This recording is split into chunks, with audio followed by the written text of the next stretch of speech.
नमस्कार, मी मुक्ता विलास गायकवाड. आपण पाहताय TM न्यूज महाराष्ट्र. पाहूया विशेष बातमीपत्र. नागपूर येथील धनगर आरक्षण मध्ये बोलताना आमदार गोपीचंद पडळकर साहेब. पाहूया लाईव्ह प्रेक्षेपण. मुंबई उच्च न्यायालयाच्या पहिल्या मजल्यावरती धनगर समाजाच्या आरक्षणाची दुसरी सुनावणी सुरू आहे. पहिली सुनावणी 8 डिसेंबरला 11:15 वाजता सुरू झाली आणि 4:30 वाजता संपली.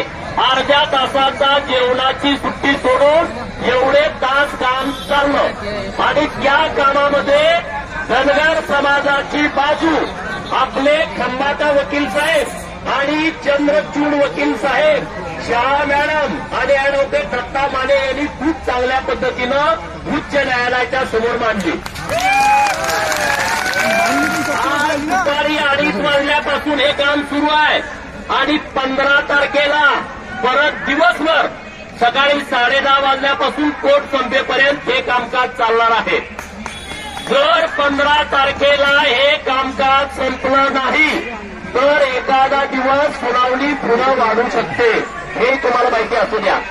दुसरी बाजू, आज तुम्हा सगळ्यांना धनगर समाजाच्या वतीनं आवाहन केलं होतं की इशारा मोर्चा आपल्याला काढायचा आहे. या सरकारच्या लक्षात आणून आपल्याला द्यायचं आहे की आता आम्हाला सर्टिफिकेटची गरज आहे, ही एकमेव मागणी घेऊन आज आपण नागपूरला आलो.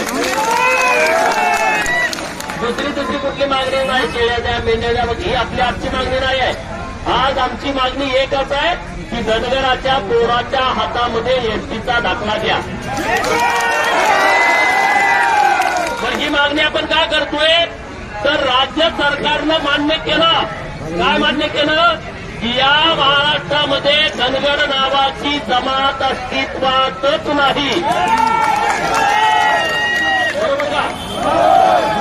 8 मार्च 2019ला जे ऍफिडेव्हिट राज्य सरकारच्या वतीनं दिलं, त्या ऍफिडेव्हिटमध्ये स्पष्ट काय लिहिलं की धनगर नावाची जमात राज्यात नाही. मग एखादी जमात जर राज्यात अस्तित्वात नसेल तर त्याला आरक्षण असतं का? गावात जमीन आहे आणि जो माणूस अस्तित्वात नाही त्याच्या नावावर 7/12 असतो का? आपण सगळे शेतकरी आहोत आणि म्हणून आपण सरकारकडे मागणी केली की धनगर समाजाला आता एसटीचा दाखला द्या. आणि म्हणून आज मी तुम्हा सगळ्या लोकांचा आभार व्यक्त करतो. इतक्या मोठ्या संख्येनं, इतक्या मोठ्या ताकदीनं आला. गुजरातचे पण आपले धनगर बांधव आले, त्यांच्यासाठी टाळ्या वाजवा. बेंगलोरहून हरीश म्हणून आपले सहकारी धनगर समाजाचे कार्यकर्ते ते पण आले बेंगलोरहून. गुजरातच्या धनगरांच्या पाठिंब्यामध्ये काहीतरी मार्ग निघेल.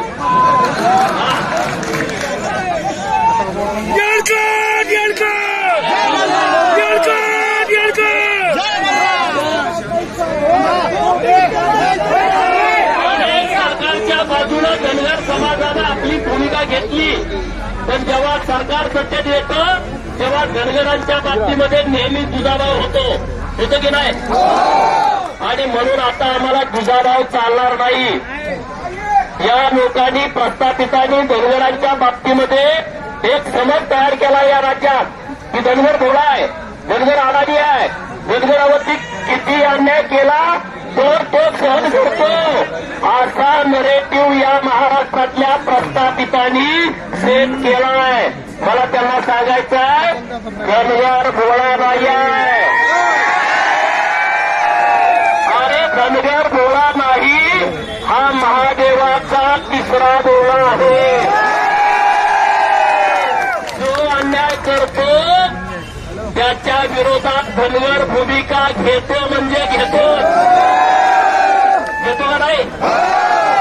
दुसरा डोळा उघडला तर तुम्ही भस्मसात व्हाल. आणि म्हणून धनगरांच्या लोक 2च वाहिनी आहे. किती? 2 वाहिनी आहेत. एक वायर आहे बाळूमामाची आणि दुसरी वायर आहे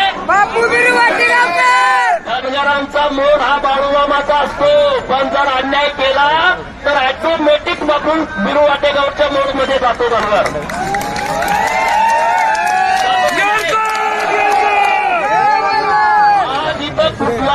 भाषणाचा कार्यक्रम ठरला नव्हता. तुम्ही सगळे रागात आला आणि बोला आज ठरलं होतं. आम्ही कुणी काही बोलणार नाही. आम्हाला फक्त इशारा द्यायचा सरकारच्या वतीनं निरोप आला आम्ही मंत्री पाठवू का म्हणजे नका पाठवू. इथून निरोप आला तुम्ही निवेदन घेऊन सरकारकडे येणार आहे का. आम्ही म्हणलं आमचं आता निवेदन काय नाही. मंत्र्याने आम्हाला भेटायची काही गरज नाही. आमचं सगळ्याचं म्हणणं एकच आहे सर्टिफिकेट द्या. याच्या पलीकडे आमचं दुसरी कुठली चर्चाच नाही. बरोबर आहे ना भूमिका आपली. मंत्र्यांनी यावं बोलावं आम्ही काहीतरी घोषणा द्या काय नाही. आमचं एकच म्हणणं आहे की आता आम्ही सगळे इतक्या मोठ्या ताकदीनं आलो विधान भवनाच्या दिशेनं आलो. आमचा सरकारला इतकाच इशारा आहे. गेले 67 वर्ष तुम्ही आम्हाला आरक्षणापासून वंचित ठेवला. आमचे दर विधानसभेत 25 जाणारे आमदार त्यापासून आम्ही वंचित राहिलो. 4 खासदार गेले असते आमच्या लोकसंख्येवरती त्यापासून आम्ही वंचित राहिलो. आमचे IAS आमचे IPS आमचे तहसीलदार